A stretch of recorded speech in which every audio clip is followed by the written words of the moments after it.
ప్రార్థనాలించు దేవునికి మహిమ కలుగునుగాక. ప్రియ స్నేహితులందరికీ దివ్య వాక్యోదయం.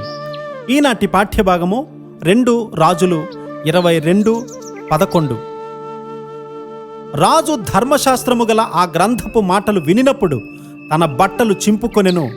మీరు పోయి దొరికిన ఈ గ్రంథపు మాటలను గూర్చి నా విషయములోను, జనుల విషయములోను, యూదావారందరి విషయములోను యెహోవా యొద్ద విచారణ చేయుడి. దైవ భక్తి కలిగినటువంటి ఒక రాజును గూర్చి మనం చదువుతూ ఉన్నాము. ఆయన 8 సంవత్సరాల వయసులో సింహాసనము ఎక్కారు. దేశమంతటా కూడా హెచ్చుగా విగ్రహారాధన ఉండేది. విగ్రహారాధన అంటే మనస్సాక్షిని చంపుకోవడమే. మృతమైనటువంటి మనస్సాక్షి కలవారే కులాన్ని, మతాన్ని, అనేకమైనటువంటి అనవసరమైన విషయాలను ప్రోత్సహిస్తారు. ధర్మశాస్త్రము రాజు యొక్క మనస్సాక్షి పైన, అతని ప్రజలపైన ప్రభావం చూపిస్తుంది. ప్రతి కుటుంబము కూడా దేవుని వాక్యాన్ని కలిగి ఉండాలి. వాక్యానికి విరుద్ధమైనటువంటి అనేక ఆచారాలు కుటుంబంలోనికి వచ్చి చేరిపోయాయి కదా. దేవుని వాక్యము మనలను శుద్ధీకరించినట్లు మనము అనుమతించాలి. యెషయా దైవజనురాలి యొక్క సలహా తీసుకున్నారు. ఇక్కడ దేశపు మనస్సాక్షిని శుద్ధి చేసేవారే నిజమైనటువంటి దేశ నాయకులు. మరియు కర్ణపిశాచి గల వారిని యెషయా తీసివేసి యెహోవా మందిరమందు హిల్కియాకు దొరికిన గ్రంథమందు వ్రాసి ఉన్న అనే మాటలు 2 రాజులు 23-24లో వ్రాయబడి ఉన్నాయి. పొరుగు వారి యొక్క మనస్సాక్షిని శుద్ధి చేసి స్థిరపరచడానికి ధర్మశాస్త్రాన్ని అనుసరించాలి. మనము పశ్చాత్తాపపడాలి. మన దేశ జనుల పాపముల కొరకు మనము ప్రార్థన చేయాలి.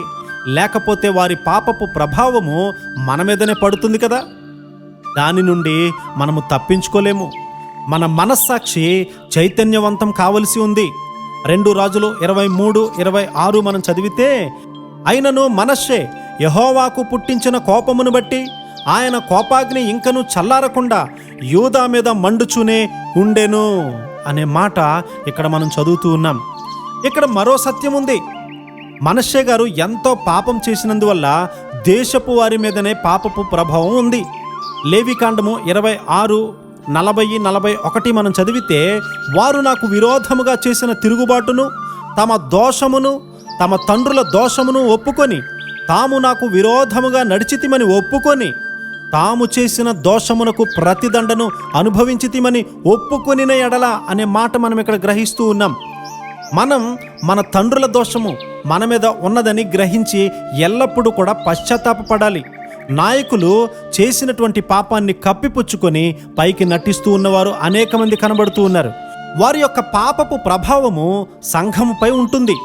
దానిని పశ్చాత్తాపంతో ఎల్లప్పుడూ కూడా ఒప్పుకోవాలి. తెల్లవారుజామున లేచి కుటుంబం అంతటి కొరకు, సంఘములో ఉన్న వారందరి కొరకు పాపాలను ఒప్పుకుంటూ ప్రార్థన చేయాలి. అదే గొప్ప సేవ. మనందరికీ అట్టి కృపాధన్యత దేవుడు అనుగ్రహించునుగాక. ఆమేన్.